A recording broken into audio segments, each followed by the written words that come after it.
자, 이제 마케팅 한번 보겠습니다.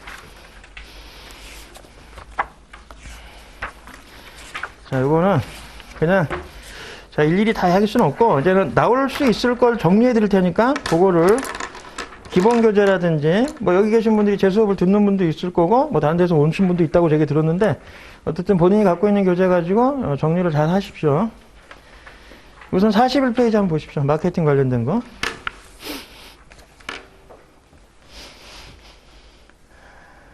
자, 전통적 마케팅과 현대적 마케팅의 개념 차이 알아야죠. 그래서 우리 보통 전통적 마케팅 할 때 뭐 후행적 마케팅이라고도 표현하고 고압적 아니면 판매자 중심 이런 식으로 표현 많이 하죠. 현대적 마케팅 개념에서는 뭐라 그래요? 선행적 마케팅이라고 표현하기도 하고 저합적 아니면 순환적 마케팅. 그죠?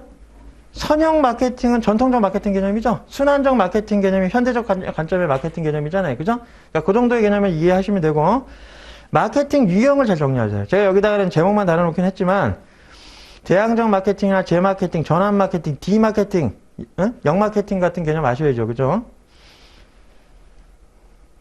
그죠? 예, 그거는 내가 또 별도 얘기 안 하고 전자상거래는 지금 제가 얘기 드렸고 그죠? 이거 하나 풀어봤잖아요. 그죠? 전자상거래에 대한 기본적인 거. 그 중에 내가 얘기하는 것 중에 B2E도 있네. B2E 얘기 안 했죠. B2E. 거기 이제 나머지는 아마 딱 보시면 알 거예요. 기업과 기업 간의 거래할 땐 B2B잖아. B2C 있고 이건 소비자를 거래하는 거고 요거는 그죠? 생산재 거래하는 거죠. 그죠? 산업재. 기업과 기업은 여기서 이제 밀가루를 이쪽에다 공급해주고 이런 개념이니까 산업재를 공급하는 개념이고 여기는 소비재를 공급하는 개념이잖아요. 그죠? 그 다음에 이제 하나가 B2E가 있어. B2E. 이게 인플로이야, 인플로이. 그러니까 직원이고 이건 기업이야. 그래서 이제 요즘에는 회사가 잘 돼 있는 데는 복지몰 같은 걸 만들어서 기업 직원들이 그런 복지몰에서 물건을 구매해요. 기업에 제공하는 거. 그래서 기업이 제공하는 걸 직원들이 이제 들어와서 제공받는 거예요. 그죠? 복지몰. 예? 대기업 같은 데는 이런 게 잘 돼 있으니까. 됐죠? 42페이지 보시면 항상 말하지만 수업할 때마다 매번 강조했고 동영상에 항상 나와 있는 것들은 지금 다 설명을 할 수는 없으니 그냥 잘 보고 정리하시라 그러면 그 내용들은 교재 보시면서 좀 정리하시면 될 것 같아요. 그 다음에 여기 지금 42페이지에 보시면 파워포인트도 같이 좀 띄워놓고 해야죠. 그래도 준비를 해놨는데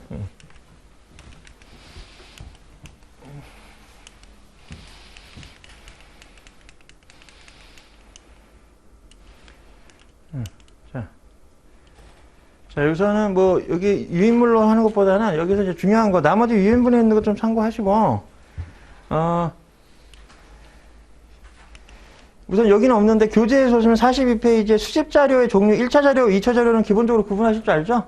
조사자가 직접 조사하거나, 조사자가 조사하지 않았지만, 그죠? 조사에 필요한 자료를 간접적으로 얻을 수 있는 게 2차 자료잖아요. 그죠? 그래서 1, 2차 자료에 대한 기본적인 구분할 줄 아셔야 되고, 그 다음에 척도 있죠, 척도. 응? 척도 있고, 여기 보시면 이제 탐색조사, 기술조사, 인가적 조사의 차이점 알죠? 이걸 예비조사라고 하는 거죠. 본조사 들어가기 전에 하는 기본적인 조사들이, 그죠? 탐색적 조사고, 기술적 조사나 인가조사는 이제 본조사에 해당하는 것들입니다. 그죠? 그래서 그 기본적인 내용들을 이제 정리를 좀 해 놓으시고, 1차 자료, 2차 자료에 대한 얘기는 지금 말씀드렸고. 그 다음에 척도. 요거 척도 잘 구분하실 줄 알아야 돼. 그죠? 면목 척도, 서열 척도, 등간 척도, 비율 척도. 기본적인 개념 알죠? 특히 이 등간 척도로 많이 나오는 게 뭐야? 이 온도하고 매년 일정 주기별로 이렇게 개최되는 연도 있잖아요. 연도 뭐 이게 월드컵이나 뭐 무슨 경기 무슨 하계올림픽, 동계올림픽 그죠? 그래서 일정 간격별로 이렇게 일어나는 척도도 이제 온도나 연도를 많이 빗대서 얘기를 해요. 등간 척도를. 그죠? 그래서 대회 개최 주기 아니면 온도, 그죠? 온도 나타날 때, 요걸 이제 등간 척도를 많이 빗대서 얘기를 합니다. 그래서, 척도의 기준은 여러분 잘 알고 계셔야 돼. 그죠? 요거는 단순히 금요일에 의미만 있는 게 면목 척도. 그죠? 순서의 의미만 있으면 서열 척도. 그죠? 등간 척도는 간격의 의미까지 담고 있는 거지. 차이까지 더하기 빼기 가능한 거고, 비율 척도는 곱하기 나누기 다 되는 거죠? 영의 개념도 있는 거고. 그래서 요거 차이 이렇게 정리해 놨습니다. 그 다음에 평원조사, 전수조사. 예. 이제 마케팅 조사할 때 이렇게 조사 방법, 그죠? 통계적 방법으로 접근하면 표본조사가 되겠죠. 자, 여기서, 자, 이런 기본적인 거 보세요. 표본조사는 돈이 없을 때 하는 방법이고, 전수조사는 돈이 많을 때 하는 거야. 전수조사는 다 조사한다는 얘기고, 표본조사는 샘플링 한다는 얘기니까, 그죠? 예를 들어, 대통령 선거에 대해서 유권자들이 어떤 후보를 선호하는지 분석하고 싶으면, 대한민국의 모든 유권자를 다 조사할 수 있지만, 그 중에 몇몇 지역의 몇몇 사람들만 뽑아서 할 수도 있잖아요, 그죠? 그런 게 이제 샘플링, 표본조사. 그죠? 그러니까 이런 것들은 어렵지 않을 거예요, 그죠? 그 다음에 이거는 기간이 짧은 기간 해야 되고, 이거 길어지는 거죠, 당연히. 그죠? 근데 여기서 이제 모집단의 규모가 클 때 당연히 표본조사합니다. 너무 양이 많을 때, 그죠? 이건 작을 때 하는 거고. 그 다음에 이게 이제 요거에 잘 의미가 안 들어올 수 있어. 요거 얘기해주면 특성들의 분산이라고 돼 있죠. 이게 뭐냐면, 자, 모집단이 이런 분포를 나타낼 수 있고, 모집단이 이런 분포를 나타낼 수 있어요. 예? 모집단 자체가. 모집단이 어떤 성향을 나타내는지 우리도 몰라. 다 조사해봐야지만 알 수 있어. 그래서 이제 보시면 모집단이라는 게 이런 식으로 분포되어 있으면 이 집단 내에서 샘플링을 할 때 이게 이제 100만 명에 대한 분포야. 만약에 100만 명의 모집단의 분포가 표준 정규 분포를 따른다고 이렇게 나타낼 수 있잖아요. 근데 이 중에서 몇 명을 샘플링 하는 거지. 그죠? 그러면 그 샘플링 가지고 모집단을 설명할 수 있지만 이 경우에는 이걸 기준으로 했을 때, 평균을 기준으로 했을 때 샘플링을 하니까 샘플링한 결과 가지고 모집단을 설명하기에는 부족하다는 거야. 이런 식으로 퍼져 있을 때. 이게 무슨 얘기야? 지금 보시면 특성들 간의 분산이 적을 때, 퍼져 있는 정도가 적다. 분산이 적다는 건 모여 있는 거예요. 그죠? 이런 경우에는 표본조사로 해도 어느 정도 대표성 있는 값을 산출해낼 수 있지만, 그죠? 모집단의 성향을 설명할 수 있는 값을 산출해낼 수 있지만, 이렇게 퍼져 있을 때는, 예? 모집단의 분산이 넓게 퍼져 있을 때는 샘플링 하는 것보다는 전수검사를 해야 된다는 거죠. 왜냐면 샘플링을 하면 모집단의 대표성이 떨어져. 이렇게 넓게 퍼져 있을 때 하필이면 재수없이 여기 있는 사람들만 검색이 된 거야. 그러면 이게 대다수의 사람들에 대한 의견을 설명하는 거잖아. 안 되잖아요. 그죠? 그걸 의미하는 거야. 응?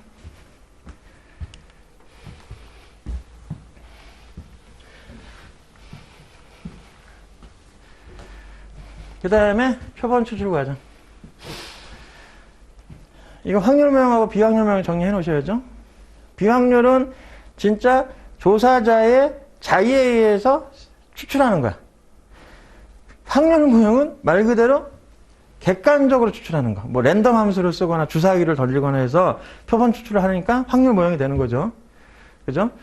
그 중에 이제 할당 같은 경우, 요거 이제 하나 예를 들면 이런 거잖아요. 응? 대한민국 내 이렇게 이제 전국에 서점이 있어.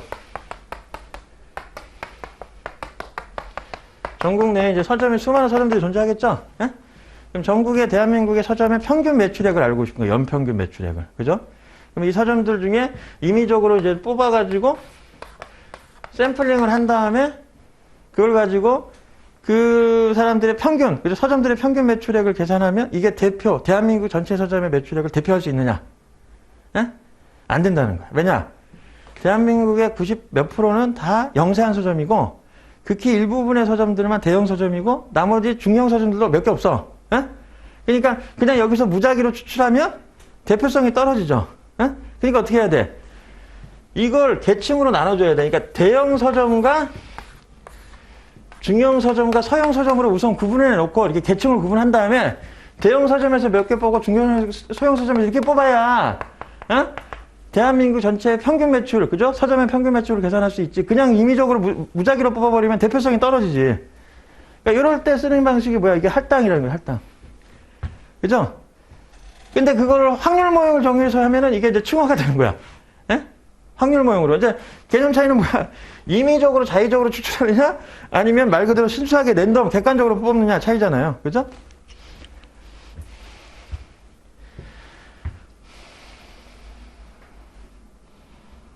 되죠? 네? 그래서 이렇게 층화 표집을 했을 때는 집단 내에서는 동질적이고 집단 간에는 이질적이야. 왜? 집단 내는 대형 서점, 중형, 소형, 집단 내 동질성, 집단 간엔 이질적. 그죠? 대형, 중형, 소형. 그죠? 그런 개념 이해하시면 돼요. 이게 체계적은 뭐예요, 체계적은? 여기. 이거 다 하려면 또 한도 끝도 없는데. 자, 체계적만 얘기해 봅시다. 체계적은, 자, 백화점에 들어와서 물건을 사는 고객들의 뭐 성향이나 어떤 취향 같은 걸 분석하고 싶을 때, 어쨌든 객관성을 합해서 고객들한테 이 설문을 돌려야 될 거 아니에요? 그러면은 그냥 눈으로 보면서 대충 어떤 사람을 결정하는 게 아니라, 처음에 이제 일정한 사람 하나 딱 결정을 했어. 그러면 이 사람한테 설문조사를 하고 나서 일정한 간격으로 들어오는 사람들한테 계속 그걸 돌리는 거야. 객관성 합표할 수 있죠? 그래서 일정 간격 단위로 하는 거, 일정 간격. 이건 6칸씩 띄웠네. 6번, 16번, 26번 이런 식으로. 그죠? 이런 식으로 적하면 체계적이죠?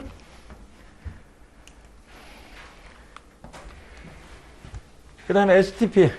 야, 이거는 뭐 강조 하나마나 중요하죠? 당연히. 당연히 중요한 거죠. 강조 하나마나가 아니라 강조해야죠, 제가. 말을 지금 잘못 얘기했는데. 그래서 STP, 마케팅 전략 수립 절차 중에 STP가 뭡니까? STP 전략은 시장을 세분화시키고 표적 시장 선정하고 표지 선정 단계로 진행이 되죠? 이것도 제가 실제로 제 사업을 하면서 느꼈어. 이게 얼마나 중요한지. 막상 해보니까. 고객을 그냥, 예를 들어 이제 블로그 같은 데다가 이제는 내가 어떤 이제는 거래처를 확보하기 위해서 어떤 글 같은 거 올릴 거 아니야? 그러면은 내 욕심에 뭐 한의원도 하고 싶고 카페도 하고 싶고 다 하고 싶으니까 막 글을 올리는 게 아니라 특히 타겟을 딱 잡으면 그 글에 대한 전문성을 확보해서 그걸 올려줘야 고객이 훨씬 많이 유입돼. 세분화의 중요성이 되게 중요한 거예요, 이게. 근데 욕심에 그냥 뭐 다 확보하려고 하다 보면 더 안 돼. 세분화, 그 다음에 거기에서 특정 고객들 확보해서 표적시장 경영하고 전체 뭐 노래방만 정했다 그러면 노래방, 한의원 이거 딱 정해가지고 한의원 중에서도, 그죠? 예를 들어, 뭐, 여성 전문으로 하는 데가 있고, 소아과 전문도 있고, 되게 많아요. 그래서 이제 그런 것처럼 하나 정했으면 부인과냐, 소아과냐, 이런 식으로. 아니, 다이어트 전문, 이런 식으로 정하면 그쪽만 이제 파고 들어가는 거지. 그래서 그쪽으로 어필해야지 먹게 들어가는 거예요. 그러니까 이제 세분화, 표적시장, 표준현행. 그 다음에, 요거, 제품시장 매트릭스. 경영지사 이번 시험에 나왔어요. 별도 얘기 안 하겠습니다. 요거 그냥 신시장, 구시장, 신제품에서 거기에 따른 전략을 세우는 거죠. BCG 매트릭스 중요해요. 이것도 나왔어요, 여기에. 경영지사. 뭐, 노무사 시험에 나온다는 보장은 없지만, 그만큼 일반적이고 자주 나오는 문제들이에요. BCG 하면 항상 매칭시키는 건 뭐야? G 매트릭스도 같이 연결시켜서 이해하셔야죠. 그죠? BCG와 G. BCG 하면은, 뭐, 이런 거 있잖아요. 그래도 간단히 얘기하면, 처음에 시작하는 게 뭐야? 퀘스천 마크 시작해가지고, 스타, 그 다음에 캐시카우, 그 다음에 도구 단계 가죠? 제품의 세명주기로 봤을 때는 이때가 시작, 성장기, 성숙기, 쇠퇴기 단계잖아요. 요 성숙기 때, 성숙기 여기에 캐시카우 단계에서 현금이 쭉쭉 들어오는 거예요. 그죠? 그래서 간단히 얘기하면, 우리 보통 수명주기상으로 보면, 이렇게 되는데, 초창기 때는 매출 대비 비용이 더 커. 그러다 이렇게 해가지고, 초창기 때는 거의 비용이, 그죠?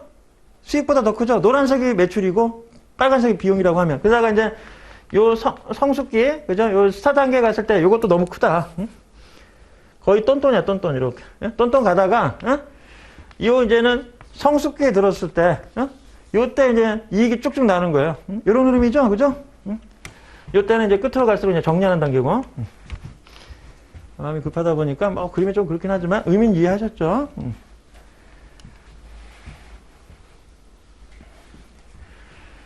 그 다음에 G 매트릭스. 이번에 제가 요거 경영지수에서 나왔던 문제 중에 어떤 게 있었냐면 G 매트릭스를 냈어요. 그래서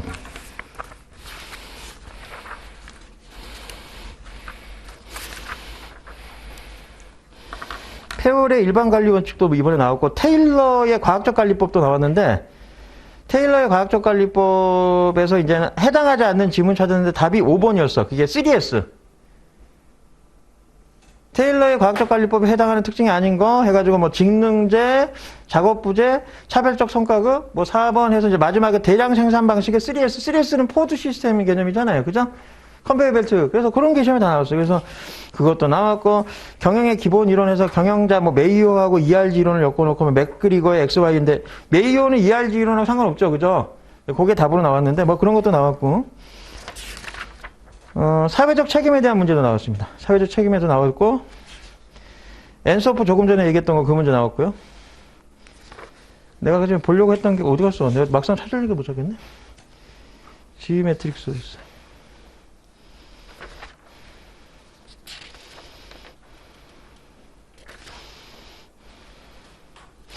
있네. 이게 BCG 매트릭스하고 G 매트릭스를 같이 물어봤는데 나머지 다 틀린 지문으로 나왔고 이제는 2번 지문이 맞았는데 이제 2번 지문이 뭐냐면 원의 크기는 사업부의 시장 점유율이다라고 했는데 요게 틀린 지문이구나. 그러니까 틀린 지문으로 나온 게 뭐냐면 요 G 매트릭스에서 요 원의 넓이 있잖아요. 이건 시장의 규모를 의미하는 거죠. 예. 그리고 이 부채권의 면적은 뭐야? 이게 시장 점유율이죠? 부채권의 면적이 시장 점유율이잖아요. 그죠? 그 사업부의 시장 점유율. 그죠? 그리고 G 매트릭스에서는 상대적 시장 점유율이지만, BCG 매트릭스에서는, G 매트릭스에서는 이게 절대적 시장 점유율을 의미하는 거예요. 절대적. 전체 시장 규모에서 회사가 차지하는 시장 배율을 절대 지표로 표현한 거라는 거지. 근데 BCG 매트릭스는 상대적 지표로 표현한 거예요. 상대적 시장 점유율. 그게 시험으로 나왔어요. 예?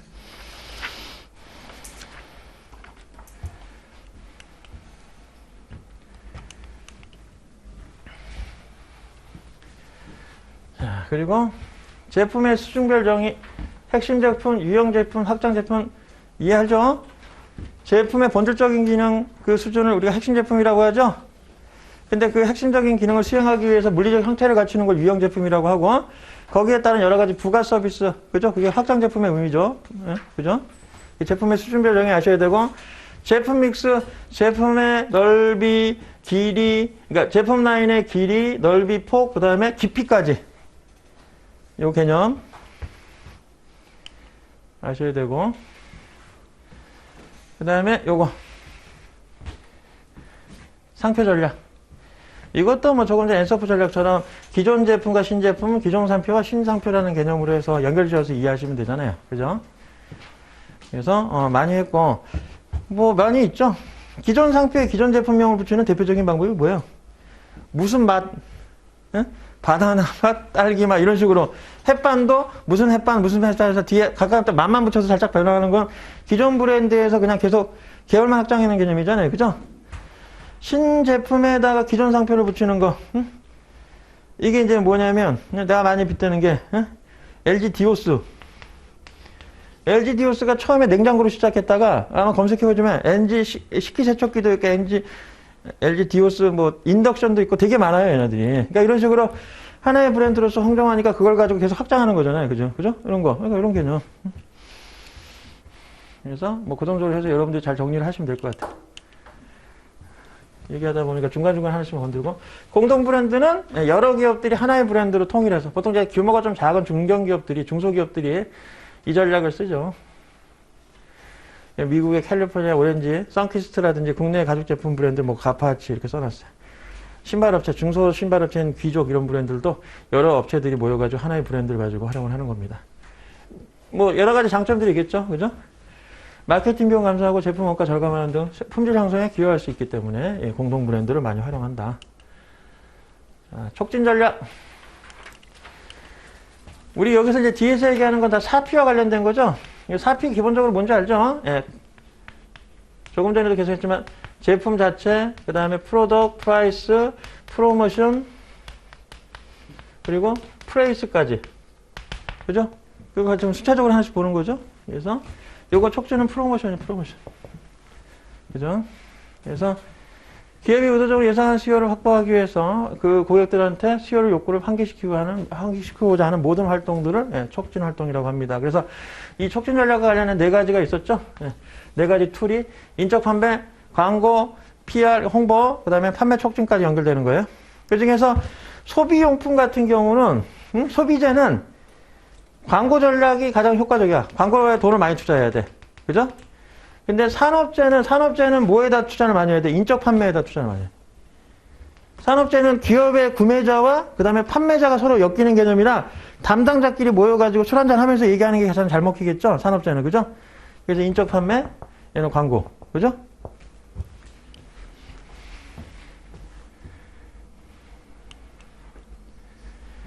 그 다음에 소비자 구매 행동 모델. 소비자들이 물건 구매할 때 어떤 행동을 보이느냐 해가지고 전통적 방식에서는 어떻게 이해했어요? 우선은 주의를 기울이고 attention, AI, DMA가 attention, 그리고 거기에 따른 관심 보이는 거, 흥미 보이는 거, 인터넷, 그 다음에 구매에 대한 욕구, 디자이어, 그리고 그걸 메모리 기억했다가 최종적인 구매까지 연결되는 거. 그래서 그걸 AI, DMA라고 표현하잖아요. 에? 근데 요즘에는 바뀌었지. 에? 이런 식으로. 에? AI까지 똑같지. 처음에 주의를 기울이고 관심을 보인 다음에 S가 뭐야 이게? 서치. 예? AISAS는 이게 서치. 예? 우리가 많이 하는 거. 서치하고 그다음에 액션, 구매. 요거는 똑같아. 구매하고 나서 그다음에 SNS 공유하는 거, 쉐어. 마지막에 쉐어. 어? 많이 해봐서 알 거 아니에요. 어? 실제로 물건 구매할 때 그렇게 많이 한다잖아요. 그죠? 그리고 요건 이제 그러면 AISCEAS는 뭐냐면 여기서 이제 여기까지 똑같아요. 여기까지는. 요 C가 두 개 더 들어온 거야. C가. 어? 그죠? AISAS에서 AISAS인데 요 중간에 C가 더 들어온 거야, 이건. 나머지 다 똑같아요. 예. C가 이제 뭐야? 우리나라 사람 잘하는 거. 비교하는 거야, 비교. 어? 컴페어. C 컴페어. 그죠? 비교하고 분석까지 하는 거지. 예? 저도 어저께 컴퓨터 우리 사무실에 구매했는데 애누리닷컴에서 이제 가격대별로 다 찾아가지고 그 중에서 제일 저렴하게 하는 데가 G마켓이었는데 1시간 사이에 옥션으로 바뀌대, 그게. 구매 1시간 안 하고 다시 또 검색해서 딱 살려고 딱 봤더니 정신 먹고 와서 딱 팔려고 때 옥션이 최저가로 딱 나오더라고요. 하여튼 이 방식이 컴페어, 익스큐즈니까 그래서 비교하고 그 다음에 그걸 분석하는 활동까지 연결되는 거예요. 아시죠? C가. 예. 영문에 약해가지고 글자는 못 쓰겠어. 예. 하여튼 찾아보세요. 예. 영어는 못해요, 내가. 어? 하면 까먹어. 어? 옛날에 막 공부할 때 막 토익도 막 700점 그냥 같이 넘어가지고 그냥 영어 잘하는 사람이 부럽더라고요. 하여튼 예. 왜 웃으시는 거예요? 나랑 비슷할 것 같은데. 그쵸? 나 알지. 예? 나이 들어서 공부하면 힘들죠. 그죠? 자, 그리고 예. 자, 유통전략. 이것도 뭐, 특별하게 뭐, 알고 있으면 되는 거잖아요. 뭐, 이제 집중 유통은 뭐, 그냥 막 뿌리는 거야. 어? 그러니까 일반적인 편의품 같은 경우가 이제 시장, 최대한 많은 유통망을 통해서 막 뿌리는 게 제일 효과적일 거고, 그죠? 뭐, 전문품 같은 경우는 뭐, 전송유통 같은 경우에는 특정, 고급 브랜드, 명품 같은 경우에 뭐, 특정한 매장, 지역이나 어떤 한 국가에만 딱 하나 해놓고 거기서만 유통하는 거죠. 선매품 같이 일반적인 가전제품 같은 경우는 선택적 주의라고 해서 어떤 특정 지역별로 해가지고 그쪽에마다 하나씩 두고 이제 판매하는, 유통하는 방식이죠. 여기 다네? 그죠? 그래서 우선 막 급하게 하다 보니까 다 풀긴 했는데, 자, 빼먹은 게 있나? 한번 봅시다. 뭐, 그 외에도 여러 가지가 있을 겁니다. 근데 내가 하다 보니까, 그 시장 세분화 45페이지도 보시면,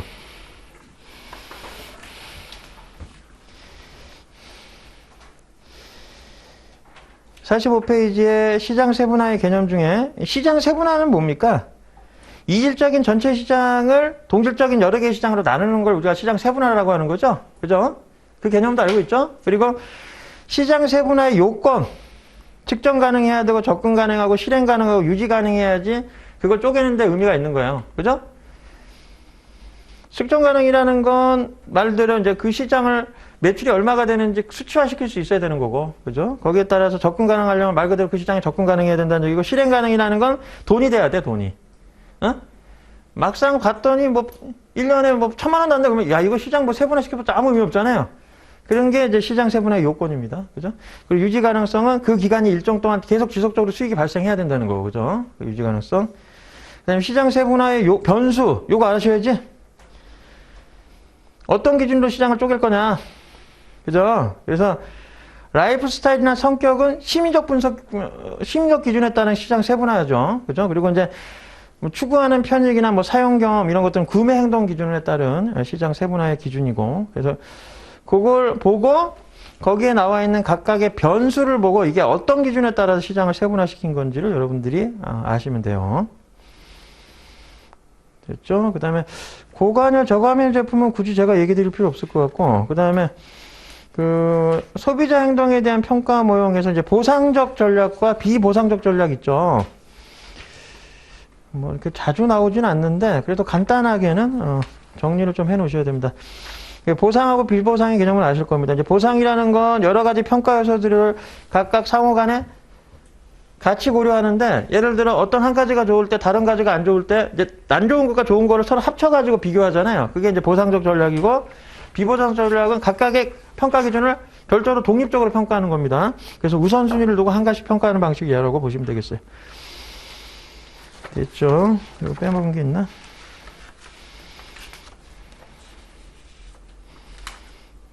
나머지 다 한 거 같네요. 아, 가격 전략이 빠졌던 것 같은데 왜 가격 전략이 없지? 있었나? 아, 가격이 빠졌네.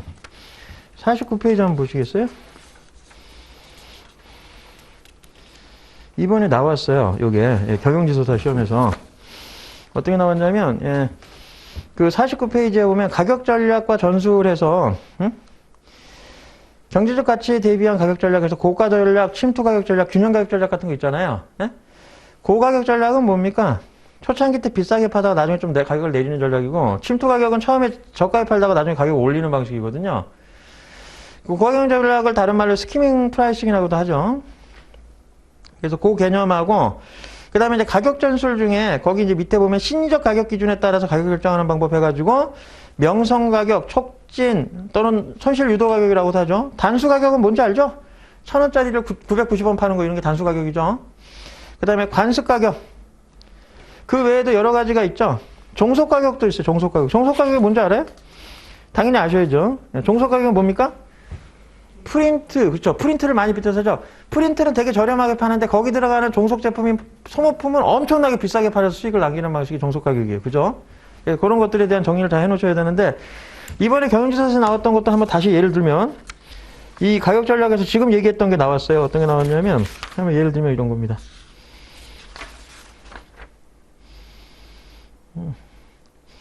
이게 16번 문제로 나왔던 건데, 가격 전략에 관한 설명으로 옳지 않은 걸 물어봤습니다. 옳지 않은 거.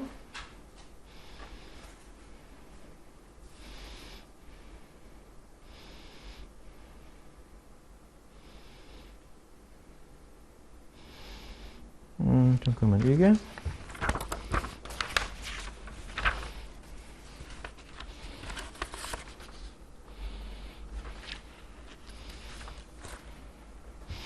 자, 해볼게요. 자, 한번 보겠습니다. 보세요. 1번 질문. 기업의 마케팅 목표 및 마케팅 믹스와의 조화를 고려하여 수립하는 필요성이 있다. 뭐, 가격이라는 건 여러 가지 가격 목표나 마케팅 믹스라고 하면 사피를 얘기하는 거잖아요. 그죠? 그거와 조화를 이루는 건 당연한 얘기고요. 두 번째 내용을 보시면 수요의 가격 탄력성이 높지 않을 경우 상대적 고가 전략이 적합하다라고 했어요. 가격 탄력성이 높지 않다. 그러니까 소비자들이 가격에 민감하지 않다는 얘기예요. 다른 말로 얘기하면. 가격 탄력성이 높다는 건 되게 민감하다는 거. 탄력성은 민감도를 의미하는 거니까. 그죠? 민감하지 않을 때는 고가 전략이 먹힐 수 있는 거지. 맞죠? 민감하면은 100원만 올라도 수요가 확 빠져버리는 거예요. 그러니까 민감할 때는 고가격 전략을 쓸 수가 없어. 그죠? 그죠? 그리고 그러니까 두 번째 질문도 맞고, 세 번째. 자, 시장 침투 가격 전략은 신제품 출시 초기에 높은 가격을 책정하고 추후 점차 가격을 인하여 시장 점유율을 확대하고자 하는 전략이다. 이게 말을 잘못된 게 뭐냐면, 시장 침투일 때는 시장 점유율을 올리겠다는 거야. 그러니까 처음에는 저가격으로 가야 돼. 그래야 소비자들이 많이 사거든. 그러니까 초창기에는 저가격으로 가다가 추후 가격을 조금씩 올리는 전략이에요. 그러니까 요게 표현이 반대로 되어 있는 거죠. 그죠? 초창기에 비싸게 받고 뒤로 갈수록 가격을 나눈다고 해도 이건 틀린 얘기죠? 시장 점유율을 올리면 처음에 저가로 받다가 나중에 올려야 되는 거. 그래서 세 번째 질문이 답이었던 거예요. 어렵지 않게 나와요. 이거 다 얘기했던 거고, 저도 수업 시간에 다 얘기했던 겁니다, 이거. 네 번째, 진입 장벽이 높아. 경쟁자가 시장에 쉽게 들어오지 못하는 거야. 그러니까 잠재적 경쟁자가 시장에 들어오기 어려운 상황이 진입 장벽이 높은 상황이잖아. 그때 스키밍 가격 전략이 적합하다. 맞는 표현이지, 이거. 네 번째 질문 맞는, 지금 3번 질문이 틀린 거니까 나머지 다 맞는 거예요. 5번, 소비자들의 본원적 수요를 자극하고자 하는 경우, 상대적 저가 전략이 적합하다. 그러니까 이제 저가 전략을 상대적으로 비교해서, 그죠? 판단하는 거 절대적 기준이 아니라 그때 상황에 맞춰서 적용해준다는 얘기잖아요. 이것도 맞는 얘기가 되는 거고. 그 다음에 67번에 이런 게 나왔어요. 다음과 같은 특징이 있는 보상제도 해서 생산의 판매 가치에 대한 인건비의 절감을 매출액에 대한 판매 가치가 매출액이에요. 매출액과 인건비의 비율을 따져가지고 과거의 평균적인 매출액 대기 인건비 비율과 현재 비교 대상이 되는 매출액 대비 인건비의 비중 중에 절감액만큼을 성과 보상하는 제도. 집단 성과급 중에 얘기해줬던 거예요, 이거. 그래서 이게 스켈론 플랜이었잖아. 부가가치 기준일 때 러커 플랜. 그죠? 인건비와 재료비 기준일 때는 카이저 플랜. 그죠? 얘기했던 거예요. 그러니까 그런 것들 정리를 하시면 되는 거죠. 그러니까 뭐 되게 많아요. 인플루엔셔도 있고 뭐 많은데 그래도 포인트가 되는 몇 가지만 잘 기억하고 있으면 충분히 우린 객관식을 푸는 거니까. 우리가 100을 다 공부할 수는 없습니다. 그죠? 100점 만점으로 공부하는 거 아니기 때문에. 그래서 가격 전략 거기 나왔기 때문에 잘 아시고. 유통정량에서도 하나 빼먹었네. 50페이지에 보면. 유통하면 또 하나 나오는 게 SCM 있죠? SCM. 공급사슬 관리. 그죠? 공급사슬 관리 있잖아요. 그죠? 공급사슬 관리에서 이제는 유통은 어떻게 돼요? 처음에. 응? 우선 SCM으로 줄일 수 있는 게 뭐가 있냐면 채취 효과를 줄일 수 있다는 거 알아두셔야 돼. 그죠? 채취 효과 줄일 수 있고, 그 다음에 이 채취 효과 감소. 채취 효과가 뭔지는 굳이 내가 얘기 안 하겠습니다. 예, 그죠? 그리고 하류에서 상류로 갈수록 불필요한 재고가 점점 늘어나면서 많이 쌓이는 현상을 우리가 채취 효과라고 하는 거죠. 그리고 이제는 이때 물류가 흐름할 때 어떻게 흘러가죠? 공급자로부터 제조를 거쳐가지고 물류 유통을 거쳐서 최종 소비자들한테 물건이 팔릴 때 재화는 어디 쪽으로 흘러가요? 상류에서 하류로 흘러가죠? 예? 재화는 상류에서 하류로. 그리고 돈은 어떻게 흘러가? 하류에서 상류로 흘러가죠? 그죠? 그리고 정보는 어떻게 고리돼요? 쌍방향 간의 교류가 되는 거예요. 그게 거기 표현되어 있죠? 밑줄 그어놨죠? 공급사실상의 재화 및 자금은 일방향으로 흘러가는 방면에 정보는 양방으로 흘러간다고 표시되어 있죠?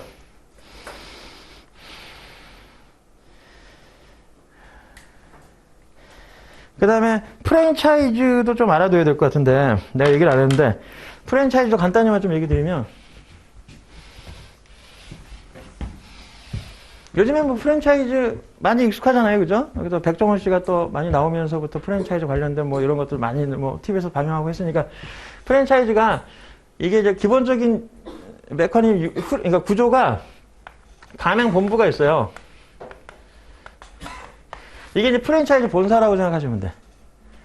그죠? 프랜차이즈 본사가 보통 이제 우리 같은 경우에 이제 직장 생활을 하거나 아니면 어떤 뭐 하다가 나중에 이제 은퇴를 하게 되면 할 게 많지 않잖아. 여기 있는 분들이 이제 노무 쪽으로 해가지고 이제 노무사로서 전문 지식을 이제 전문성을 발휘하려고 하겠지만 일반 직장인들 같은 경우에 나와서 이제 할 게 없잖아요.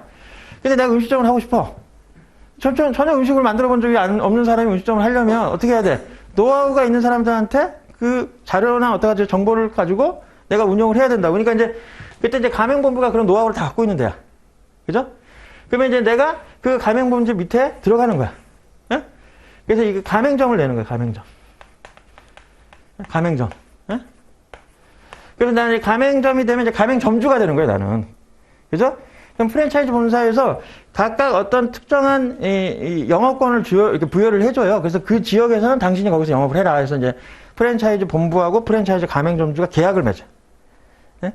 이런 계약 관계를 우리가 이제 마케팅 시스템에서 HMS하고 VMS 얘기한 적 있어요. 어? 수직적 마케팅 시스템, 수평적 마케팅 시스템, 수직적 마케팅 시스템 얘기할 때 여기서 계약과 관련된 계약형 VMS가 요 프랜차이즈가 가장 대표적인 얘기예요. 예? 계약 구조를 가지고 그래서 어떻게 계약할 때 우리가 당신들 광고도 다 해주고 내부 인테리어 공사도 다 해주고 음식에 대한 원재료 다 공급해 줄 테니까 그 가공만 하면 그냥 그대로 다 만들어서 팔면 되는 거예요 하고 영업권까지 다 확보해 줄 테니 당신이 나는 매출액의 일부분을 우리한테 이제 로열티로 매번 지급해라. 이런 구조가 프랜차이즈 구조란 말이죠. 그죠? 그래서 처음에 가맹할 때 가맹비 지급하고 그 이후에 발생하는 매출의 일부분을 로열티 형태로 지급하는 구조가 프랜차이즈 구조다. 그리고 이게 마케팅 시스템의 수직적 마케팅 시스템의 계약형 VMS에 해당한다. 예, 그죠? 예, 그렇게 해서 같이 기억을 해주시면 될 것 같아요.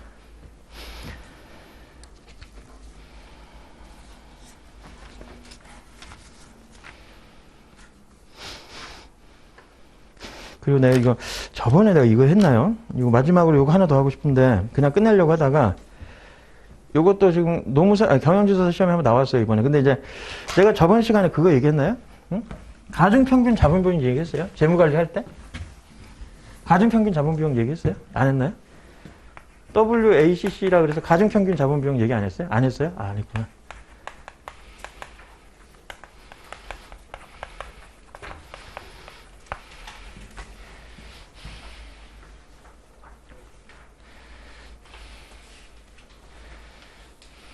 요게 교재에는 있나 없나 모르겠네.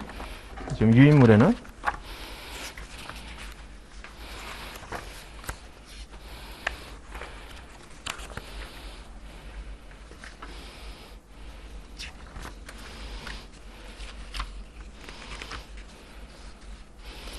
아마 뺐을 것 같아요. 이거까지 막 넣으면 너무 내용이 많으니까 가뜩이나 까다로운데 거기다가 또 그것까지 넣으면 더 어려울 것 같아서 아마 뺀 것 같긴 한데,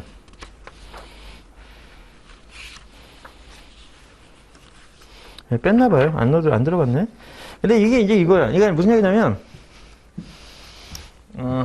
가중평균 개념이 우리가 일반적으로 고등학교 때 이제는 중간고사, 기말고사 보면 이제 평균을 내잖아요. 그죠? 전체 평균을 내잖아요. 근데 이제 평균 낼 때 각 과목별 이제 점수, 내가 만약에 뭐 수학을 90점 맞고, 영어를 70점 맞고, 그거는 이제 50점 맞았어. 그죠? 그럼 이제 평균할 때 어떻게 해? 우리가 보통 이제 3개를 더한 다음에 3으로 나눠주잖아요. 근데 이제 그걸 다르게 표현하면 각각의 이제 점수에다가, 가중평균을 한 거라고 생각해도 돼. 쉽게 얘기해서. 각각의 부여된 점수에 가중평균을 어떻게 해주냐면, 각각 균등하게 3분의 1씩 이게 가중평균 한 거야, 이게. 우리가 고등학교 때 보통 하면 이제 네 과목이면 4분의 1씩 균등하게 가중평균 해준 개념이야. 가중평균 개념을 갖다 붙이자면, 그럼 요 가중평균 자본비용이라는 개념을 내가 요거랑 같이 엮어보려고 그러는 거예요. 그럼 어떻게 하면 되냐면, 이 자본비용에는 두 가지 비용이 있어. 타인 자본비용하고 자기 자본비용이 있어. 타인 자본비용이 이제는 타인 자본이 부채니까, 쉽게 얘기해서 이자 비용. 예? 타인 자본이라는 건 부채를 의미하는 거예요. 그걸 타인 자본이라고 빗대기 하는 거고, 주주들이 투자한 이 주식 투자한 거죠. 투자금은 이제 자기 자본이라고 표현해줘요. 그래서 이제 부채를 자기 자본하고 좀 대응시키는 개념으로 표현할 때 부채라고 표현하지 않고 타인 자본이라고도 표현한다. 그러니까 이제 타인 자본 비용이라 그러면 이자 비용 생각하시면 돼. 이자 비용 쉽게 얘기해서. 그 다음에 자기 자본은 뭐야? 배당률. 그러니까 기업 입장에서는 이자 나가거나 주주들한테 배당하는 것도 다 비용이라고 생각하는 거지. 그죠? 그죠? 그러니까 얘는 주주 입장에서는 이게 수익률이야, 수익률. 자기가, 내가, 이번에 이쪽 주식 한 1억 원어치 샀는데, 매년 배당을 한 1,000만 원씩 해주는구만. 그러면 10% 수익률이네. 이렇게 생각할 거 아닙니까? 그죠? 그때 이 배당에 대한 자기 자본율이 기업 입장에서는 이걸 이제 비용으로 처리하는 거고, 주주 입장에서는 그게 수익률이지. 배당금에 대한 수익률. 하여튼 그런 용어로 다양하게 쓸 수 있기 때문에 다 내가 표현해 주는 거야. 그러니까 이건 이자 비용, 이거는 배당률, 배당 수익률, 이런 식으로. 그러니까 하여튼, 요게 이제는 가중평균 자본비용이라는 게 어떻게 되냐면, 요 타인 자본 비용에 해당하는 것과 타인 자본 비용. 그러니까 뭐 이자율처럼 뭐 10%다, 20% 이렇게 나오겠죠, 여기. 그죠? 그리고 자기 자본부터 씁시다. 왜냐면 타인 자본은 뒤에다 또 쓸 게 있어서 그래. 자, 자기 자본 비용에 더하기 타인 자본 비용 이렇게 해주고, 그리고 여기다 이제 가중치를 곱해주는 거야. 조금 전에 우리가 성적 계산할 때는 각각 균등하게 세 과목일 때 3분의 1, 두 과목일 때 2분의 1 이런 식으로 했잖아요. 네 과목이면 4분의 1, 25%씩 가중평균 해줬잖아요. 그럼 여기서는 어떻게 가중평균하냐? 이게 이제 어느 정도씩 투자됐느냐를 가지고 판단하는 거야. 이거는 뭐 100억 투자했고 얘는 50억 투자했으면 얘는 3분의 2가 가중평균 되는 거고, 여기서는 만약에 100억 중에 뭘 말했어? 100억, 50억이니까 여기는 3분의 2. 그러니까 전체 150억 중에 100억에 해당하는 거고, 여기는 150억 중에 50억에 해당하는 거잖아요. 그러니까 이제 그런 식으로 가중평균 한다는 거지. 투자 비율을 가지고. 됐죠? 좀 이따 해볼 거예요. 그래서 이제 여기는 가중치가 들어간다. 투자 비율에 대한 가중치.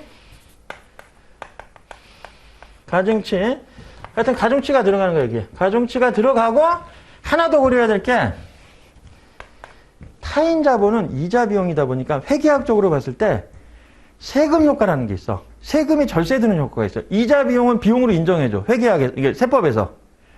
근데 자기 자본 비용 배당금은 세법에서 비용으로 인정 안 해줘요. 세금을 줄일 수가 없어. 회사가 주주들한테 배당을 해도 비용으로 인정 안 하니까 세금 계산에 있어서 효과가 하나도 없지만 타인 자본 이자 비용은 비용이라는 걸로 인정해줘. 예? 그렇기 때문에 이 이자 비용은 세금 효과라는 것이 발생합니다. 예? 그래서 타인 자본의 세금 효과를 고려할 때 이렇게 계산해요. 요게 하나 더 들어가는 거예요. 요게 1 마이너스 세율. 1이 100%예요. 100% 마이너스 세율이라는 만큼의 세금 효과가 생긴다. 그래서 요것만 고려해주면 된다. 요것까지만.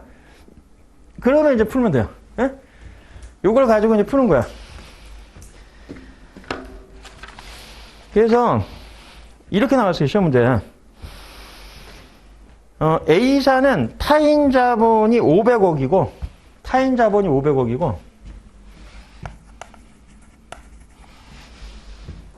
그 다음에 자기 자본이 500억을 이렇게 조달을 했어요. 그러니까 전체 1000억을 A사는 자기 자본에서 500억, 그 다음에 타인 자본에서 500억을 투자를 받았대요. 네? 이건 투자받고 이걸 빌렸었죠. 그죠? 그래서 A사는 타인 자본 500억 원과 자기 자본 500억 원을 조달했다. 근데 A사의 자본 비용은 타인 자본이 10%,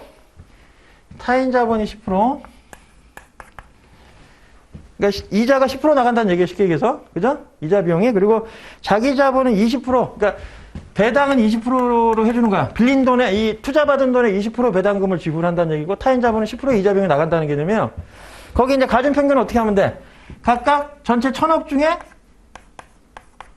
500억. 얘도 1000억 중에 500억이니까 그냥 2분의 1인 거죠. 따져보면. 내가 뭐, 1000억에 5를 표현하다 보니까 이제 10분의 5, 10분의 5를 썼지만, 반반씩이니까 2분의 1 들어가는 거죠. 가중평균이. 됐죠? 그리고 나서 끝이야. 그리고 나서 이렇게 하고 나서 가중평균 자본 비용을 계산해라. 선생님 이번에 왜 세금 효과 없어요? 왜? 여기 단서 조항에 뭐라고 넣었냐면 단 법인세는 고려하지 않는다라고 했기 때문에 이 문제에서는 이게 빠졌어요. 이게. 법인세는 고려하지 않으니까 얘가 없다고 보면 결국 이거 없으면 1이잖아요. 그러니까 있으나 마나한 거죠? 네? 그렇게 문제를 낸 거예요. 그래서 결국은 해보면 어때? 요거 2분의 1이니까 10%. 요거 계산하면 5%예요. 10%의 반이니까. 그죠? 그래서 가중평균 자본 비용은 15% 이렇게 되는 거예요. 이게 답이었어요. 이게. 예? 근데 만약에 여기 법인세율이 만약에 50%다 이렇게 주어지면 그때는 여기다가 50%를 고려해줘야 돼. 문제. 그러면 요거 여기서 5%에다가 또 50%니까 2.5%가 되겠죠, 이게. 만약에 법인세율이 50%라고 했으면 이렇게 하면 12.5%가 답으로 나왔어야 되는 거죠. 법인세가 주어져서 이것까지 고려해준 다음에 가중평균. 이게 원래 요거까지 고려하는 게 기본적인 거예요, 형태가. 근데 요 문제는 좀 쉽게 내려고 법인세는 고려하지 않는다 이렇게 나온 거죠. 됐죠? 여기 이제 가중평균 자본 비용은 출제가 됐던 거죠. 자, 하여튼 최대한 많은 문제를 풀어보려고 했지만 시간 관계상 다 풀기에는 한계가 있습니다. 물리적 시간에 한계가 있기 때문에 안 풀어본 문제도 있지만 제가 설명드렸던 걸 기초로 하면 풀 수 있거나 아니면 설명을 안 드렸어도 본인 스스로 이해할 수 있는 정도의 수준은 우선 다 넘어갔어요. 왜냐면 제 수업이든 아니면 다른 강사의 수업이어도 항상 들면서 충분히 이해했던 것들이 일반적인 것들은 또 설명할 필요가 없잖아요. 그죠? 그래서 나름대로 난해하거나 잘 이해하기 어려운 부분에 좀 포커스를 맞췄다고 보시면 돼요. 하여튼 예, 이게 2번에 걸쳐서 예, 수업 듣느라고 고생하셨고 오늘 제일 고생한 사람은 나. 자, 수고하셨습니다. 예, 예, 예.